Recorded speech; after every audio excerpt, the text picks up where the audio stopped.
Assalamualaikum warahmatullahi wabarakatuh. Saya akan memaparkan jurnal refleksi mata kuliah pada semester 1 untuk memenuhi tugas seminar pendidikan. Program PBG Prajabatan Universitas Muhammadiyah Malang. Yang disusun oleh Linda Ayuning Tias dengan NIM 2022-106 3101346, mahasiswa PGSD kelas 09. Adapun mata kuliah semester 1 yaitu Filosofi Pendidikan, Pemahaman Peserta Didik, Desain Thinking, Prinsip Pengajaran dan Asesmen 1, Teknologi Pendidikan, PPL 1, dan Proyek Kepemimpinan.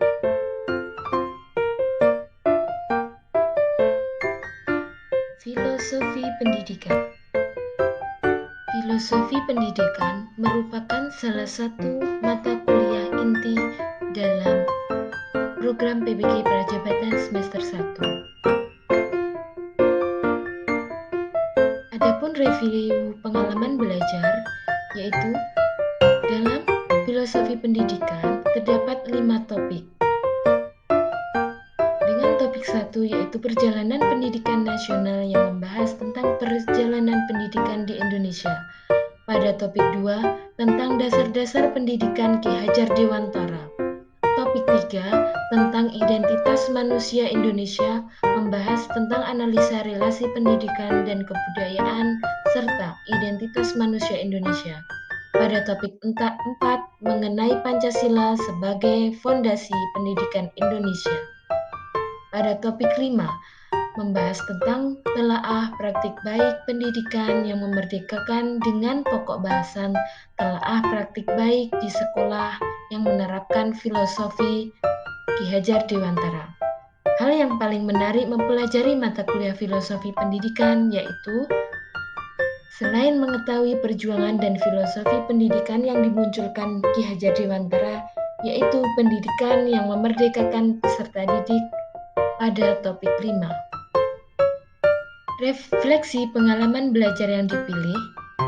Yang pertama, mengapa topik tersebut penting? Karena topik tersebut penting dikarenakan dengan mempelajari bagaimana sistem pendidikan yang memerdekakan peserta didik. Kedua, bagaimana saya mempelajarinya?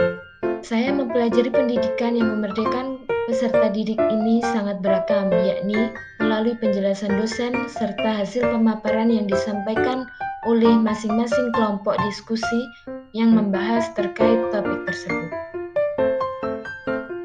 Yang ketiga, yaitu apakah strategi tersebut penting bagi saya? Strategi dalam implementasi dalam mempelajari topik tersebut dengan saling berkolaborasi dengan teman sejawat, mengamati eksplorasi konsep, dan juga mendemonstrasikan hasil pemerolehan pengetahuan berupa visualisasi mengenai pendidikan yang memerdekakan dan berpihak pada peserta didik. Berikut adalah analisis artefak pembelajaran pada mata kuliah filosofi pendidikan, yaitu membuat presentasi tentang pendidikan yang berpihak pada peserta didik dan memerdekakan peserta didik. Pembelajaran yang bermakna atau good practice berdasarkan topik 5, yaitu telaah praktik baik pendidikan yang memerdekakan untuk mengimplementasikan pendidikan yang merdeka sebagai guru. Esensi diri pendidikan yang merdeka merupakan wujud dari merdeka belajar yang mengacu pada pemikiran Ki Hajar Dewantara. Hal tersebut membuat perubahan pada iklim belajar yang aman, nyaman, serta menyenangkan. Selanjutnya adalah pemahaman peserta didik. Pemahaman peserta didik dan pembelajarannya merupakan salah satu mata kuliah inti dari semester 1. Adapun pemahaman peserta didik dalam review pengalaman belajar yaitu terdiri dari 6 topik. Topik 1 tentang teori belajar dan motivasi belajar anak. Teori 2, perkembangan meliputi kognitif, psikososial, dan emosional. Topik 3, tentang profiling peserta didik. Topik 4, kerangka strategi membahas tentang pembelajaran berdiferensi. Topik 5, tentang pengajaran sesuai level atau teaching at the right level. Topik 6, membahas tentang lesson planning atau RPP, meliputi penyusunan evaluasi dan juga refleksi. Refleksi pengalaman belajar yang dipilih yaitu topik tersebut penting dikarenakan dengan mempelajari macam-macam karakteristik peserta didik menjadi lebih tahu dan memahami apa saja karakteristik yang sesuai pada anak SD. Berikut merupakan contoh analisis artefak pembelajaran, yaitu dengan menyusun profiling karakteristik peserta didik yang dilakukan observasi di SDN Beji 01 Batu pada kelas 3B. Berikut juga termasuk artefak pembelajaran pada mata kuliah peserta didik. Pembelajaran bermakna di sini yaitu setelah saya mendapatkan pengalaman belajar terkait topik ini, diharapkan mampu memahami karakteristik peserta didik di SD dan pembelajarannya. Selanjutnya adalah mata kuliah Design Thinking. Design Thinking merupakan salah satu mata kuliah selektif dalam semester 1. Review pengalaman belajar. Hal yang paling menarik mempelajari mata kuliah ini adalah terdapat keterkaitan antara beberapa fase, yaitu fase emprise, fase define, fase ideate, fase prototype. Keempat fase tersebut saling terhubung dengan pembelajaran design thinking dengan pembelajaran di SD. Refleksi pengalaman belajar yang dipilih. Topik tersebut penting dikarenakan dengan mempelajari proses design thinking terdiri atas dua bagian, yaitu ruang masalah dan juga ruang solusi. Berikut adalah salah satu bukti sebagai artefak dalam mata kuliah ini membuat contoh tentang sekolah ramah anak yang sudah dilakukan pada waktu PPL di SD Beji, seperti pembiasaan senam pagi, zikir bersama, kegiatan upacara, dan juga kegiatan ekstrakurikuler. Pembelajaran bermakna. Setelah saya mendapatkan pengalaman belajar terkait topik ini, diharapkan mampu memahami design thinking dan menerapkan pada pembelajaran di SD. Untuk mata kuliah selanjutnya adalah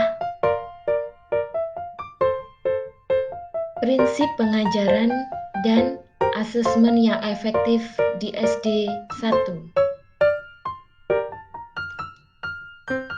Prinsip dan pengajaran asesmen yang efektif 1 di SD merupakan mata kuliah inti dalam semester 1. Adapun review pengalaman belajar yaitu terdapat 5 topik. Dan juga hal yang paling menarik mempelajari mata kuliah ini yaitu pada topik 4 tentang lingkungan kelas yang aman, nyaman, dan berpihak pada ekosistem pembelajaran di SD. Refleksi pengalaman belajar yang dipilih. Topik tersebut penting dikarenakan untuk menciptakan pembelajaran yang kondusif, diperlukan suasana yang aman, nyaman, dan berpihak pada ekosistem pembelajaran. Berikut adalah salah satu bukti sebagai artefak dalam mata kuliah prinsip pengajaran dan asesmen, yaitu menuliskan lingkungan belajar yang nyaman dan membuat rancangan lingkungan kelas yang berpihak pada peserta didik. Pembelajaran bermakna dalam asesmen 1 ini adalah setelah saya mendapatkan pengalaman belajar terkait topik ini, dapat memberikan pengetahuan bagi pribadi dalam penerapan merdeka belajar sebagai pendidik. Peserta didik memiliki keragaman tentunya menjadi tantangan tersendiri dalam proses pembelajaran, sehingga perlunya menciptakan suatu belajar yang aman, nyaman, dan berpihak pada peserta didik. Mata kuliah selanjutnya adalah Teknologi Pendidikan. Teknologi baru dalam pengajaran dan pembelajaran. Adapun review pengalaman belajar, yaitu terdiri dari 7 topik. Dengan topik 1, membahas perkembangan teknologi, media, dan pembelajaran. Topik 2, lingkungan belajar. Topik 3, teknologi. Topik 4, pemanfaatan digital. Topik 5, perangkat web. Topik 6, yaitu pembelajaran jarak jauh. Topik 7, meningkatkan pembelajaran dengan multimedia. Hal yang paling menarik yaitu mempelajari teknologi digital. Adapun refleksi pengalaman belajar, yaitu topik tersebut penting dikarenakan mempelajari teknologi pendidikan kita bisa belajar meningkatkan kualitas pembelajaran. Berikut merupakan salah satu bukti sebagai artefak dalam mata kuliah ini, membuat perbedaan pembelajaran abad 20 dan abad 21. Terdapat perbedaan signifikan mengenai teknologi yang semakin maju digunakan dalam pembelajaran. Pembelajaran bermakna. Setelah saya mendapatkan pengalaman belajar terkait topik ini, diharapkan mampu memahami teknologi pembelajaran yang baru dan cocok menerapkan pada pembelajaran di SD. Mata kuliah selanjutnya adalah PPL 1. Praktik pengalaman lapangan 1. Review pengalaman belajar, yaitu hal yang paling menarik mempelajari mata kuliah ini pada mempelajari observasi PPL 1 pada topik 2. Kegiatan observasi bertujuan agar mahasiswa memiliki keterampilan menangkap dan memaknai kejadian fenomena yang terjadi pada sekolah. Refleksi pengalaman belajar yang dipilih merupakan berikut ini. Berikut merupakan analisis artefak pembelajaran pada mata kuliah PPL 1. Mata kuliah selanjutnya adalah proyek kepemimpinan 1. Adapun review pengalaman belajar, yaitu terdapat 5 topik. Hal yang paling menarik mempelajari mata kuliah ini adalah mempelajari visi guru profesional melalui guru profesional yang merupakan topik awal di mana visi yang kuat dan menggambarkan diri sebagai seorang guru profesional. Refleksi pengalaman belajar yang dipilih yaitu berikut ini. Analisis artefak pembelajaran, yaitu salah satu bukti sebagai artefak dalam mata kuliah ini adalah menyusun proposal kegiatan proyek yang akan dilaksanakan, yaitu proyek English course dan visi guru profesional. Pembelajaran bermakna, yaitu berdasarkan topik 1 visi guru profesional, saya mendapatkan pengetahuan wawasan untuk menyusun sebuah visi pribadi yang kemudian diteruskan menjadi visi kelompok. Terima kasih, sekian pemaparan dari saya. Wassalamualaikum warahmatullahi wabarakatuh.